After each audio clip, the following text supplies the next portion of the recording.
Mes Shakirs préférés, on se retrouve dans un nouveau podcast. Et je suis encore une fois très excité d'être avec vous, très content. Ça fait vraiment plaisir de vous voir. Nous aussi, c'est pareil. On pense la même chose. Merci, mais je crois que tu es bien le seul parce que les autres n'ont pas trop réagi. J'espère que c'est pas le cas. Non, en fait, ils m'ont choisi en tant que délégué parce que... Donc on fait le podcast ensemble, toi et moi. Non, en fait, vu qu'en début de podcast, ils sont un peu... Timides. C'est moi qui les représente jusqu'à la 2e minute. Nous, on vit notre bonheur intérieurement. On va pas le montrer. Alors, profitez. Petite interrogation surprise, qu'est-ce qu'on a traité la dernière fois, hein?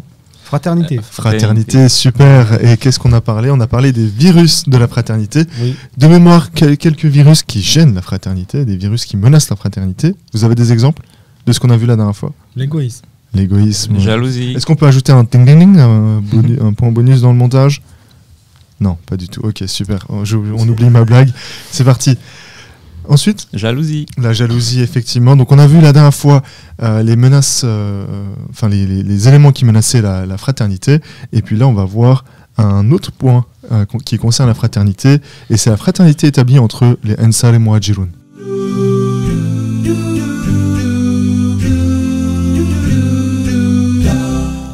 Mais c'est quoi Ansar et Muhajirun? Ansar et Muhajirun. Alors, très belle question. Est-ce que vous savez ce que c'est? A priori, oui. À peu près. Moi, je dis qu'il faudrait se tourner vers notre frère qui a la science. On va le montrer du doigt. Et du coup, on se retourne vers notre frère pour qu'il puisse nous expliquer ces deux termes. Mais avant qu'il explique, il faut mettre en place un contexte. C'est que les définitions de ces mots-là existent puisqu'il y a eu un fait marquant historique. C'est qu'il y a eu une émigration d'une certaine population musulmane d'une ville à une autre. Et donc, il y a eu d'autres musulmans qui les ont accueillis. Et ça, c'était... Sauf que ce n'est pas une immigration voulue. Exactement. C'est une immigration obligée parce qu'ils ont été forcés, car ils étaient musulmans. Exactement. La définition officielle, selon notre cher frère... Alors, j'ai pas recherché, ou je me suis pas rafraîchi la mémoire par rapport à la définition officielle. Simplement. Muhajirun, c'est les personnes qui sont muhajir en arabe. Donc c'est les personnes qui ont émigré. Muhajirun, c'est un pluriel. Donc ce sont les émigrés au pluriel. Ansar, c'est traduit nous dans la référence qu'on a, c'est en tant qu'auxiliaire, mais on pourrait donner une définition comme les hôtes, les personnes qui sont déjà là depuis un moment, voilà, et qui accueillent les muhajir. Ansar, après ça, effectivement, suivant le contexte, ça peut avoir plusieurs sens. Dans l'arabe, chaque mot a plusieurs sens et c'est une langue très riche de par cela. Ansar, on peut dire que ce sont les personnes, on peut dire que c'est les hôtes dans ce cas-là. C'est ça. Et en fait, on va parler un peu des Ansar et des Muhajirun, par rapport à ce sujet-là. Mais en fait, j'ai l'impression qu'il y a également certains principes peut-être pour être Muhajir et Ansar, et on va en parler. Et par rapport à ça, justement, le noble prophète sallallahu alayhi wa sallam, déjà, d'une part, tous les musulmans sont frères, donc Ansar et Muhajirun sont naturellement des frères, mais le prophète, il a établi une fraternité encore plus poussée entre ces deux groupes d'individus, une fraternité plus personnelle. Il a notamment jumelé en fait certaines personnes, donc un Ansar avec un Muhajirun. On va donner quelques exemples, entre par exemple Abu Bakr jumelé avec Kharija ibn Zayd, ou Omar avec Atban ibn Malik, Othman avec Aws ibn Sabit, etc., etc. Le prophète, il avait justement créé des jumelages entre les différentes personnes, les différentes familles, et l'objectif là-dedans, c'était d'encourager les musulmans de Médine à aider les Muhajirun, donc les musulmans de Médine, les Ansar, parce que ça, on ne l'a pas précisé tout à l'heure, mais les Ansar, ce sont les habitants, les musulmans qui étaient à Médine et qui ont accueilli les personnes qui ont émigré de la Mecque à Médine, donc les Muhajirun, donc les Ansar ont accueilli les Muhajirun. Et donc l'idée de ce jumelage, c'était d'encourager les interactions et les entraides entre ces deux groupes de personnes. Donc les Ansar, eux, ils aidaient les Muhajirun financièrement, puisqu'ils étaient là et ils avaient déjà des capacités financières.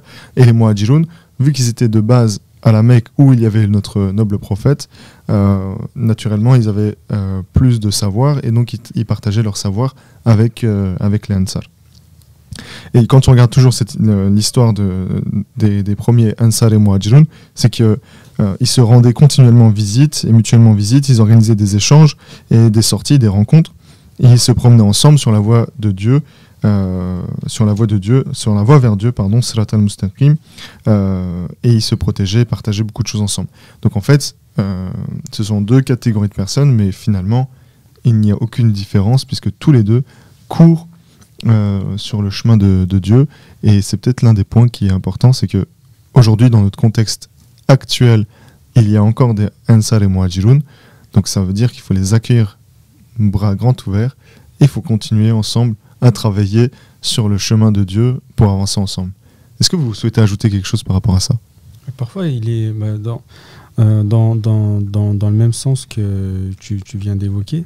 On dit des Ansar ou des Muhajirun pour dire que effectivement, ce ne sont pas des Ansar à proprement dit parce que le mot est devenu un nom donné aux personnes à ce moment-là, aux compagnons du prophète à ce moment-là, mais par analogie, on peut dire qu'il y en a encore qui sont Ansar de par leurs caractéristiques et il y en a qui deviennent également Muhajir de par leur vécu.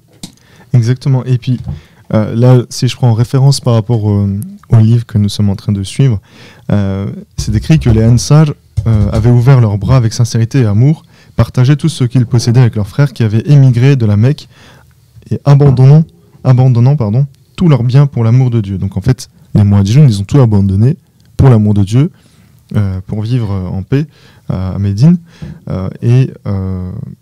Ça, en fait, je pense que c'est quand même fort de se dire j'abandonne tout pour mes croyances. Ça demande quand même un certain niveau, quoi.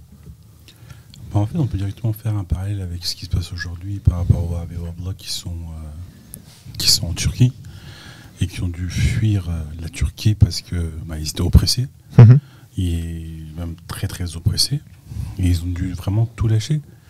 Il y a beaucoup de personnes qui sont allées aux quatre coins du monde et qui avaient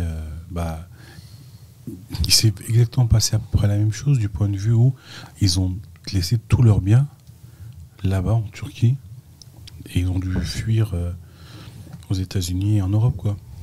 Exactement. Et là, si on regarde toujours, c'est l'exemple des premiers Ansar et Muhajirun, c'est qu'il y avait une forte tolérance. Donc il se peut que, par exemple, les Ansar ils aient un certain style de vie et les Muhajirun aussi.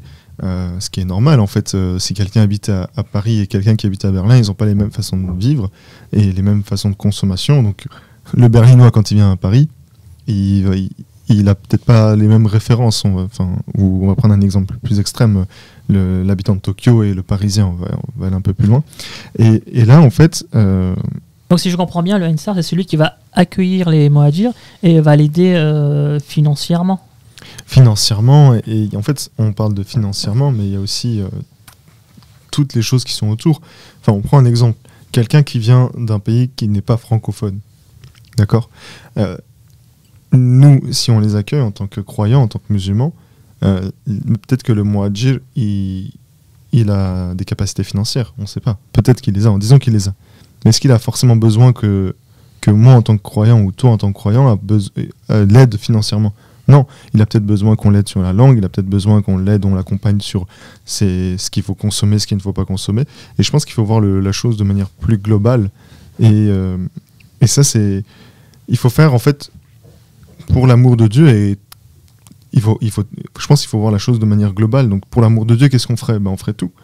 Donc si c'est pour l'aider à trouver une bonne école, si c'est pour l'aider dans ses devoirs, si c'est pour l'aider sur plein d'autres choses, je pense que c'est bon aussi.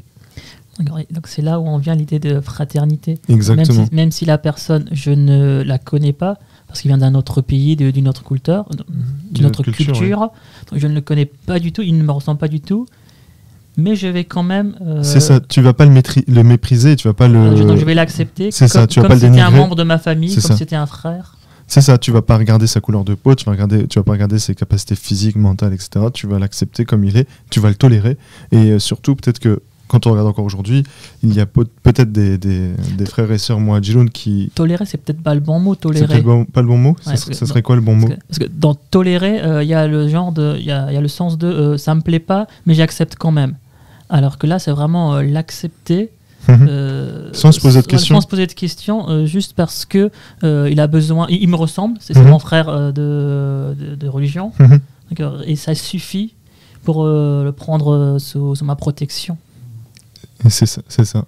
Et justement, on parle de... Enfin, on a employé le mot tolérer, mais si on revient à la définition que toi tu as donnée, ça veut dire que tolérer, il y a peut-être des mauvaises choses, des choses qu'on n'aime pas, et donc ça veut dire qu'on est testé les uns par les autres, n'est-ce pas? Enfin, peu importe si on est testé dans la société ou dans la vie quotidienne, mais on est aussi testé entre frères et sœurs. Ok. Aujourd'hui, je suis vraiment pas bon animateur. Oui, non, bah c'est le sens, le mot tolérer qu'a donné mon collègue frère.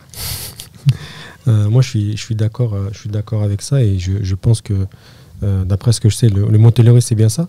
Et il y avait eu un débat dans une association où on parlait de la tolérance entre les religions.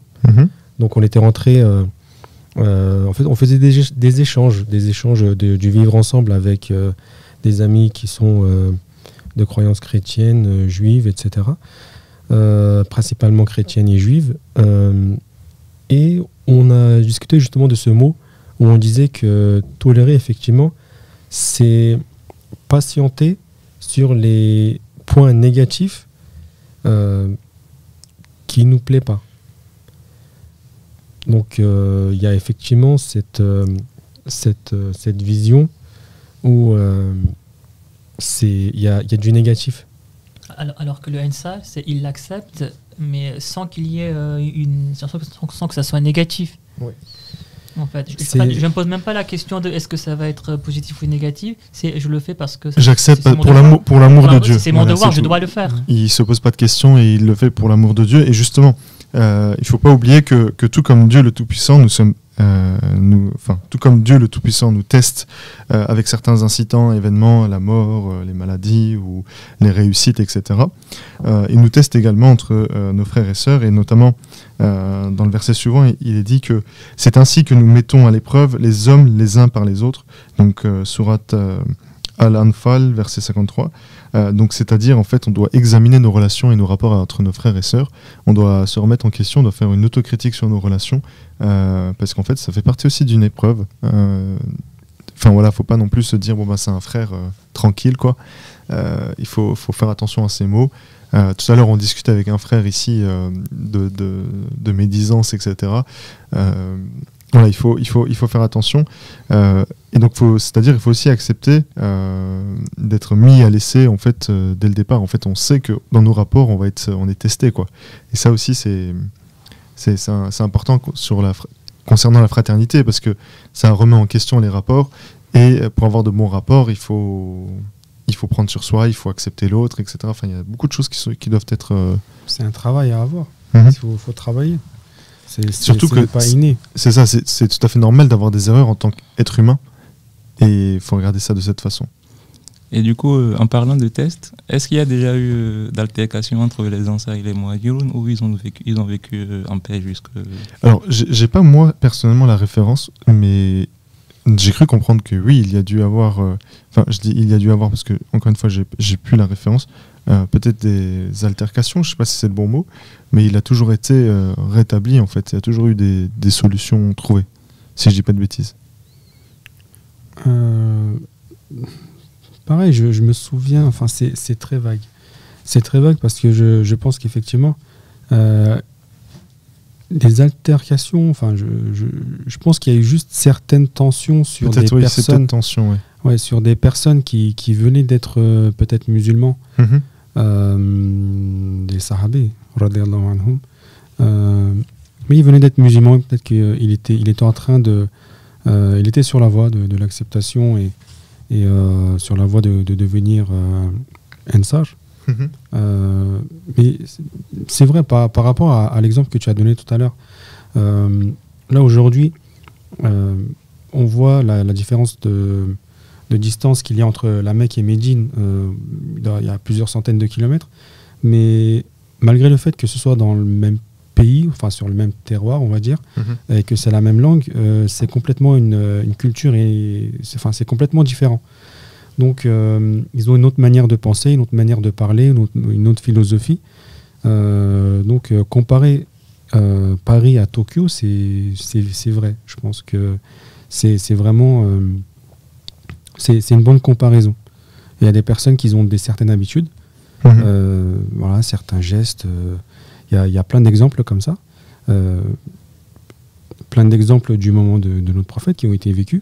Où il y a des personnes, des sahabés qui ne comprenaient pas le pourquoi du comment, parce que eux c'était pas comme ça qu'ils voyaient la chose.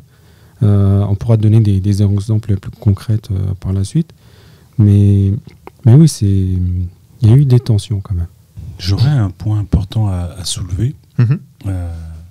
Est-ce que les muhajirs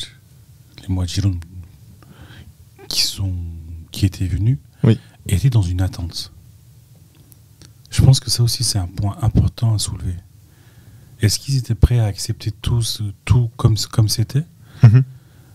Il y a même certaines histoires où quelques Ansar ont donné toutes leurs biens, exactement, ou autres, alors que les muhajiroun, eux leur ont dit donne-moi une corde, montre-moi la forêt, et je vais couper du bois et je vais aller gagner mon gagne-pain. Montre-moi le chemin c'était, je crois, montre-moi le chemin du marché avec une ficelle, enfin je sais pas si c'est une ficelle, mais c'est une corde, avec une corde donc pour gagner son gagne-pain. Et ça c'est, en fait, moi je trouve qu'il faut regarder la chose dans les deux sens. Le Ansar en question, donc il offre ses biens, donc ça aussi ça demande une certaine une certaine acceptation d'autrui et d'être sans attente. Et de l'autre côté, le muhajiroun, il attend pas que son frère Ansar lui donne de l'argent pour vivre, et non, il dit donne-moi une corde, je vais aller travailler, garder. Enfin, une corde, en fait, on donne une corde, pour la petite histoire, c'est pour aller porter des objets, des gens qui font leurs courses au marché, en fait, c'est pour porter. C'est comme si, en gros, aujourd'hui, dans notre vie aujourd'hui, c'est comme si quelqu'un faisait un peu Uber ou. Enfin, je sais pas si c'est le bon exemple, ou bien avait un sac à dos et faisait transporter la marchandise des gens qui faisaient leurs courses sur le marché. Donc lui, cette personne-là, ce compagnon en question, il attendait rien en fait. Au contraire, il voulait gagner son argent lui-même. Et pour répondre à ta question, je pense que n'importe quel musulman ne devrait pas être en attente de quelque chose. On devrait limite ne pas être en attente que Allah Ta'ala nous donne le paradis. On avait déjà discuté ça dans un des podcasts précédents. Il faut tout faire pour l'amour de Dieu et avoir la bénédiction d'Allah. Enfin, un musulman, si je fais une autocritique, c'est quelque chose que je devrais aussi travailler, mais on devrait être sans attente. Alors dans ce monde-là, c'est assez difficile dans la vie dans laquelle on vit, en tout cas. Ça, malheureusement, parce que on est humain et on veut malheureusement. Notre ego veut directement parfois les bénéfices ou un retour sur investissement sur les actions qu'on fait, quoi. Oui. Là, c'est un sujet qui est un peu différent du sujet qu'on est en train de traiter. Un retour sur l'investissement, mais en plus un retour immédiat. C'est ça. Oui. En plus immédiat. C'est pour ça que les plaisirs du nefs, vu que c'est sur le coup, il y a plus de tentation. Quand on manger beaucoup, ça fait partie des tentations du nefs. En plus, on a des gâteaux là devant nous. N'hésitez pas, vous n'avez pas trop mangé. Oui, c'est ce que je voulais dire tout à l'heure. Les gars, on peut manger. Hein. Ouais, enfin. Ça fait du bruit après. Oui, donc c'est quand on met un gâteau, une sucrerie dans la bouche, ou même, je sais pas, même si ça peut être un beefsteak, peu importe, le goût est immédiat. C'est peut-être pour ça que c'est plus facile de succomber à la tentation, alors que quand on fait quelque chose pour Dieu, déjà, ne pas attendre un retour, déjà que c'est très compliqué, mais en plus, même si on attend un retour, c'est pas dans l'immédiat. Donc, pour le coup, il faut vraiment avoir et malheureusement, une bonne parfois, foi. certaines personnes ils n'attendent pas un retour, mais une reconnaissance. Et ça aussi, c'est dangereux. C'est Ouais. ça. C'est vrai. C'est pour ça que je vous interdis de me faire des compliments. Enfin, si vous en faisiez déjà. Non, je crois pas. Ok. Comme C'est notre chat comme qui tu parles bien. C'est notre chat qui te préféré. On parle- Ça, c'était pour les Ensar. Donc, c'est l'Ensar qui doit rien attendre. Non, je pense que c'est quelque chose qui est valable pour tout le monde en fait. Là, on dit pas que c'est valable pour les Ansar ou pour les Muhajirun. C'est quelque chose qui est valable pour tout le monde. Mais là, dans les exemples Oui. qu'on a donnés, ça concernait. Oui, donc c'est puisque si on revient au sujet, donc on parlait des Muhajir et des Ensar. Donc oui, le Ensar, c'est donc celui qui accueille, ne doit pas se dire. Ouais, On attend une reconnaissance. voilà, c'est Et ça. le Muhajirun ne doit pas attendre Voilà, forcément une aide. Donc, là, je voulais revenir un peu sur. Et donc, effectivement, on dit que le Muhajirun ne doit pas s'attendre directement à de l'aide, mais est-ce que le Muhajirun, quand il se déplaçait, de toute façon, vu comme c'est réglementé et vu que le Al-Ansar doit, c'est un devoir pour lui de subvenir aux besoins du Muhajir, est-ce que le Muhajir se disait ouais, ça va être tranquille pour moi, je vais aller, puis de toute façon, quelqu'un va m'aider? Est-ce qu'ils Justement, étaient dans cette psychologie, dans cet état d'esprit? Peut-être, mais en tout cas, si c'est comme ça, c'est pas bon. Puisque la personne en question devrait non pas attendre des frères et sœurs Ansar, mais d'Allah Ta'ala. Elle est là la différence. Dans tout ce qu'on fait, il faut juste se dire, comme le prophète Abraham, où l'ange Jabraïl alayhi salam, il vient en aide, il le refuse, il dit Allah il est au courant. Et ça doit être pareil dans tous nos comportements. Le Muhajirun, il ne doit pas se dire ça en se disant le frère Ansar il va m'aider. Non, Allah il est au courant. Et c'est... Surtout qu'aujourd'hui, pour ceux qui viennent généralement en Europe, en gros, même les autres pays syriens ou afghans et autres, l'État devient aussi d'un côté Ansar, hein, parce qu'ils aident économiquement, ils trouvent un lieu. On peut dire que la France est l'Ensar des Muhajirun de certains pays. Des émigrés qui viennent en France, quoi. Exactement. C'est vrai dans un certain Médine. contexte. C'est Médine, la France. C'est la ville. C'est le terroir. la nouvelle Médine. Une nouvelle Médine. On va écrire au ministère pour changer le nom du pays. Astaghfirullah. Non, si je dis on va faire ça, on va mentir, donc c'est pas bien. Je voulais aussi demander, le Muhajir, quand il vient dans un autre pays, dans sa façon de penser, dans son esprit, est-ce que il était dans un état d'esprit où il se disait donc je change de pays, donc je vais aller dans un autre pays et je dois tout abandonner derrière moi, donc ma vie d'avant c'est terminé, c'est une nouvelle vie qui commence, et tout ce qui a été vécu jusqu'à avant, je dois l'oublier, je dois mettre derrière moi. Et donc il devait commencer une nouvelle vie là où il est. Mais ce que je veux dire, c'est que tout à l'heure on avait parlé de cultures différentes. Donc une personne qui vient dans un pays, il a une culture différente. Est-ce qu'il doit oublier, abandonner sa culture d'avant et embrasser celle du pays où il vient, où il doit vraiment où il doit garder, où il peut garder? J'ai l'impression que toutes les questions que tu me poses aujourd'hui, je les ai pas préparées. Mais, Bien évidemment. c'est pas qu'à toi qu'on pose. Mais je voudrais répondre par rapport à ça. Déjà, il y a un point qui est important, c'est que dès qu'on doit laisser nos biens, nos affaires, ce sont des biens matériels.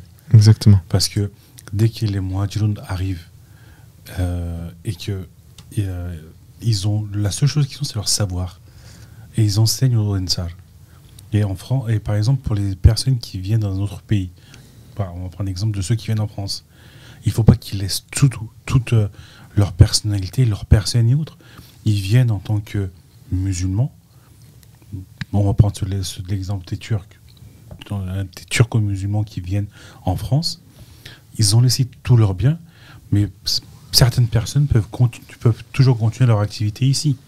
Parce que, par exemple, un businessman, s'il a des années d'expérience, il ne va pas dire « Bon, je vais faire un reset et hop, basta, je ne vais plus être businessman. » Ou tout le savoir et tout le hizmet qu'ils ont fait là-bas, toute l'expérience qu'ils ont gagnée grâce à ça, c'est pas parce qu'ils, dès qu'ils viennent ici et qu'ils montent un business ou qu'ils rentrent travailler dans une entreprise, qu'ils vont arrêter le hizmet.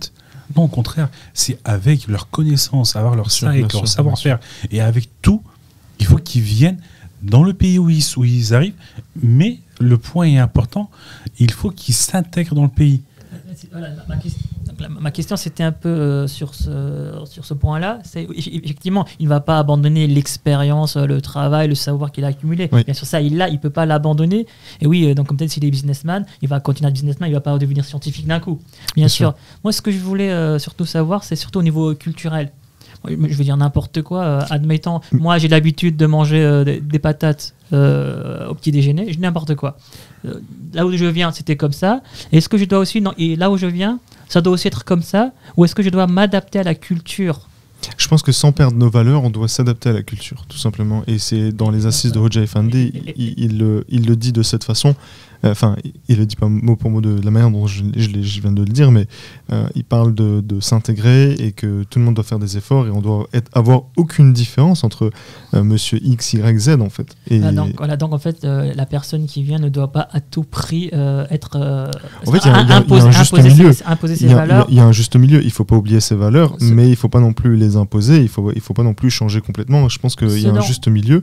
Et justement par rapport à ça, en fait là, à nos chers auditeurs, je fais juste une petite parenthèse. On a parlé beaucoup des Ansar et des Muhajirun, mais c'est juste la discussion, elle est partie là-dessus. Mais ce qu'on parle par rapport à ces profils de personnes, c'est valable également pour des personnes qui ne sont pas comme ça.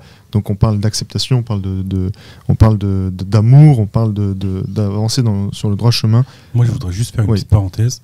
Vas-y. Il ne faut pas oublier que même si la personne, c'est un muhajir, oui, il est musulman. Et bien sûr. Étant musulman, quels sont ses devoirs dès qu'il a... En gros, déjà ça, il doit le faire dès qu'il est dans son propre bled. Oui. Et une fois qu'il est sorti, et il est arrivé dans un nouveau pays, il faut qu'il continue, quoi. Mais ça, c'est pas impossible. Mais ça, c'est valable pour tout le monde. Oui, c'est valable pour tout le monde. C'est valable pour les Ansar et les Muhajirun, c'est valable pour tout le monde. Ça, c'est universel. Ça, c'est universel, ça, bien sûr. Moi, ce dont je voulais parler, si je dois donner un exemple vraiment précis, là, par exemple, le style vestimentaire. Par exemple. Donc, dans mon pays, je m'habillais de telle façon. Et quand je reviens, donc je crois que je viens dans un autre pays, est-ce que je dois à tout prix garder... Non, dans mon pays, c'était comme ça, c'était ma culture. Je dois m'adapter, m'habiller comme... Mets-toi à la place... Enfin voilà, on est aujourd'hui des franco-musulmans. Moi je dirais ça dépend du pays. Oui. Ça dépend vraiment du... Imaginons une personne qui vient d'un pays plutôt donc, occidental et qui vient d'un pays oriental. La France, la Syrie, la France, n'importe quoi, ou l'Arabie et la France. Donc en Arabie où il est très naturel de s'habiller en djellaba ou ce genre de vêtements. Et c'est sa culture, c'est comme ça. Mais arrivé en France, on n'a pas du tout le même style vestimentaire. Est-ce que la personne doit savoir se débarrasser pour embrasser cette nouvelle style vestimentaire, ou il doit à tout prix garder parce que c'était ma culture, puis c'était comme ça? Je vais te répondre en utilisant les propos de Hoxha Effendi, puis après je vais basculer sur un autre sujet. Hoxha Effendi dit tout simplement que pour établir des ponts d'amour entre nos cœurs, il faut être indulgent, tolérant et patient. Et donc dans l'indulgence et dans la tolérance, moi, d'après ce que je comprends, je pense qu'il faut accepter la différence. Donc c'est ça aussi qui est intéressant. Donc pour créer ces ponts-là, il faut accepter la différence. J'ai mon bouquin qui est en train de se fermer. Je ne sais pas si ça se verra sur le podcast, dans la vidéo. Mais en tout cas, voilà, il faut s'accepter, il faut être tolérant. Effectivement, ça dépend du pays. Effectivement, ça dépend de plein de choses. Ça dépend aussi des comportements des individus et des codes de la société. Je pense qu'aujourd'hui, en France, on est dans une société qui accepte, on est dans une société en France très cosmopolite, surtout en Ile-de-France, à Paris, c'est très très cosmopolite. Donc je ne pense pas que ces profils-là de personnes, donc nos frères et sœurs Muhajirun, ressentent vraiment un besoin de devoir s'adapter à 100%.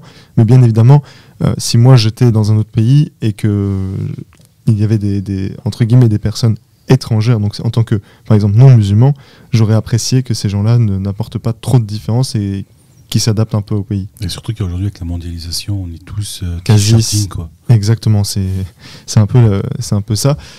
Moi, j'aimerais aborder un dernier sujet, mais chacun préfère avant de conclure tout ça. On parle souvent aussi de savoir dire l'erreur à notre frère ou à notre sœur. Et ça, c'est un élément qui est important. Savoir dire à un frère ou une sœur, sans le blesser, de manière à ce qu'il accepte, sans le froisser, que en fait, son comportement, on ne parle pas de Ansar et Muhajirun là, je parle en général, en termes de fraternité, pour avoir des bonnes relations au niveau fraternel, qu'il faut savoir aussi dire à son frère, écoute mon frère, ça risque de te... Enfin, c'est pas bien ce que tu fais. Ou si jamais on n'arrive pas à lui dire de cette façon et si on sent qu'il va se blesser, il faut donner un exemple global, public, pour qu'il puisse le comprendre. Qu'est-ce que vous en pensez de ça? Parce que je trouve que ça va dans les deux sens. Si moi, je fais une erreur, qu'un frère sache me le dire, c'est déjà un certain exercice, mais surtout que moi je l'accepte, c'est encore un autre exercice. Il ne faut pas se froisser. Et ça, moi je voulais avoir vos avis là-dessus, parce que malheureusement, on est dans un monde... encore une fois, où on se blesse facilement et on cherche souvent des excuses pour beaucoup de choses. Quel est votre point de vue là-dessus? Il y a différentes situations dans ce cas. Ça dépend de beaucoup de choses et tout.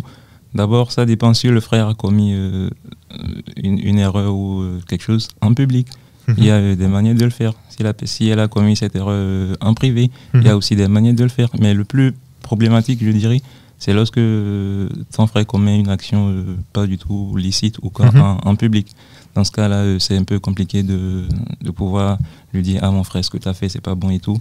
Et je crois, d'après ce qu'on a lu, les récits et tout, il est recommandé de ne pas réprimander notre frère plutôt en public, mais c'est plutôt ça. de le faire en privé, pour que celle-ci puisse facilement comprendre. Parce qu'en public, quand tu commences pas, je sais pas, dénigrer quelqu'un ou commencer par parler, il a le réflexe directement de se défendre, de vouloir se justifier, de vouloir faire essayer tout ça. Mais si tu le rappelles à l'ordre plus tard, en privé, et vous discutez simplement. Donc il y a ça, et aussi le fait de ne pas parler des erreurs de nos frères et sœurs derrière leur dos. Ça aussi, ce qui fait de la médisance et... Ah oui, il ne faut pas révéler les erreurs, mais les cacher. Les cacher. C'est bien ça, si je ne me trompe pas. Oui, je crois. Donc, ne révélez pas les erreurs de vos frères, mais cachez-les. Ou dites une bonne chose de votre frère ou taisez-vous aussi, je ne me trompe pas, un truc comme ça. On avait vu.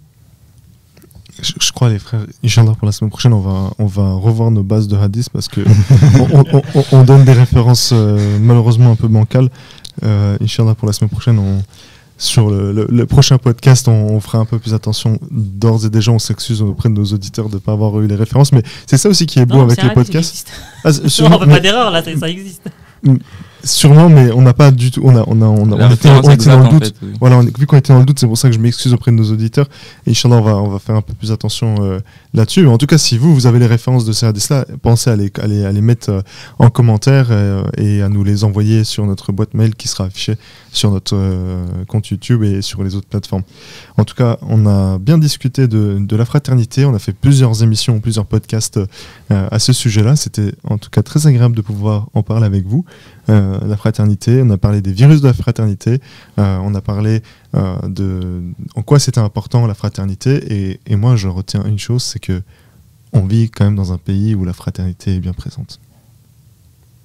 Pensez à liker, commenter, partager, et on se retrouve dans un prochain épisode. À très bientôt. Ah oui, et au fait, mets les 5 étoiles sur toutes les plateformes. Spotify, Apple Podcast, Google Podcast, toutes celles qui existent, que j'ai pas citées et qui vont exister. Lâche les 5 étoiles, comme le Brésil.